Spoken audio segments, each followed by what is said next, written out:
Shalom, selamat pagi, selamat berjumpa dalam renungan pagi hari ini, hari Rabu, tanggal 1 Oktober 2025. Semoga damai sejahtera Allah dan Roh Kudus menyertai kita hari ini, dan atas berkat dan pertolongan Tuhan saja kiranya kita dimampukan untuk melakukan pekerjaan kita masing-masing. Amin. Nas renungan buat kita hari ini diambil dari kitab Perjanjian Baru, kitab Kolose pasal 2 ayat 14. Dikatakan demikian: dengan menghapuskan surat hutang yang oleh ketentuan-ketentuan hukum mendakwa dan mengancam kita, dan itu ditiadakannya dengan memakukannya pada kayu salib. Demikian firman Tuhan. Tema renungan surat hutang. Saudara yang dikasihi Tuhan Yesus Kristus, surat hutang merupakan terjemahan dari bahasa Yunani, yaitu hierograpon, yang secara Harfiah diterjemahkan dokumen tulisan tangan. Sesuai dengan konteks ayat ini, isi dari dokumen ini bukanlah berupa uang atau benda-benda lain, tetapi daftar hutang karena pelanggaran-pelanggaran kita terhadap hukum Allah. Sedangkan dalam bahasa Ibrani disebut hasestar, yang mengandung arti kiasan dan mengacu kepada hukum Taurat.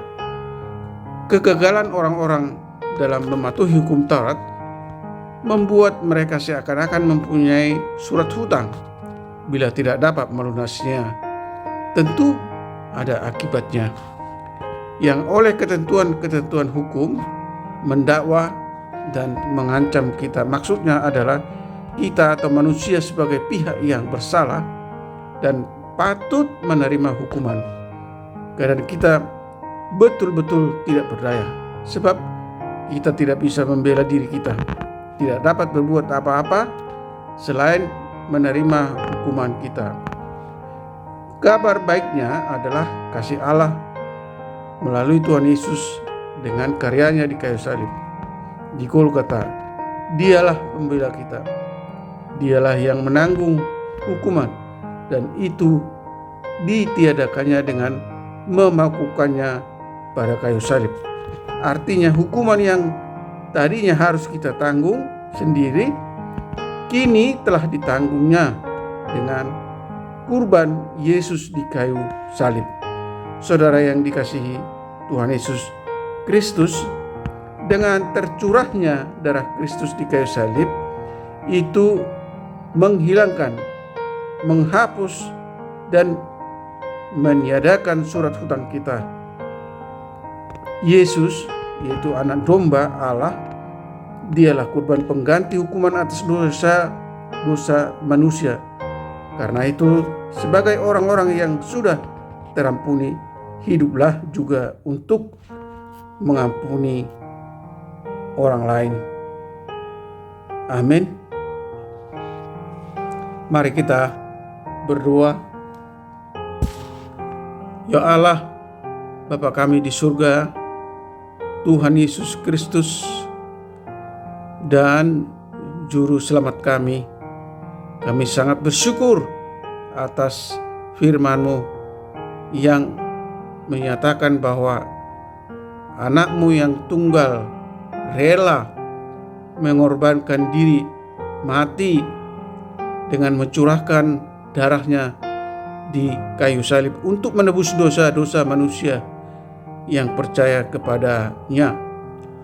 Hukuman yang tadinya harus kami tanggung sendiri, kini telah ditanggung oleh Yesus Kristus dengan kematiannya di kayu salib.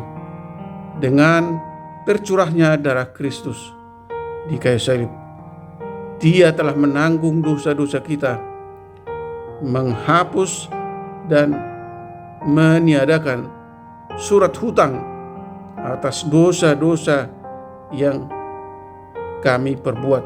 Tolong kami Tuhan, untuk mampu mengampuni orang lain dalam hidup kami, karena kami sudah lebih dahulu mendapat pengampunan dari Tuhan Yesus Kristus. Bimbing kami Tuhan lewat Roh Kudus-Mu, agar kami hidup di dalam Yesus Kristus dan mudah mengampuni. Kami bersyukur karena kami telah dikubur bersama Kristus dalam baptisan dan dibangkitkan bersama Dia setelah pengampunan dosa. Ya Tuhan, kami berkati semua anak-anak Tuhan, para pendengar renungan pagi ini. Jauhkan mereka dari segala mara bahaya. Buatlah usaha dan pekerjaannya berhasil, dan jika ada di antara mereka yang mengalami sakit penyakit, kiranya Tuhan menyembuhkan mereka. Mereka yang mengalami penderitaan karena berbagai masalah, kiranya Tuhan memberikan hikmat dan pertolongan agar mereka dapat keluar dari penderitaan mereka. Jika ada yang mengalami kesedihan atau berduka, kiranya Tuhan menolong mereka dengan penghiburan Roh Kudus-Mu. Jika ada di antara mereka juga yang bersukacita, berbahagia karena peristiwa yang mereka alami, biarlah mereka diingatkan oleh Roh Kudus-Mu senantiasa mengucap syukur kepada Tuhan, karena semua sukacita, kebahagiaan yang mereka peroleh bersumber daripada-Mu. Terima kasih Tuhan, kami telah berdoa dan mengucap syukur dalam nama Tuhan Yesus Kristus. Amin. Shalom, tetap sehat. Tuhan Yesus memberkati. Amin.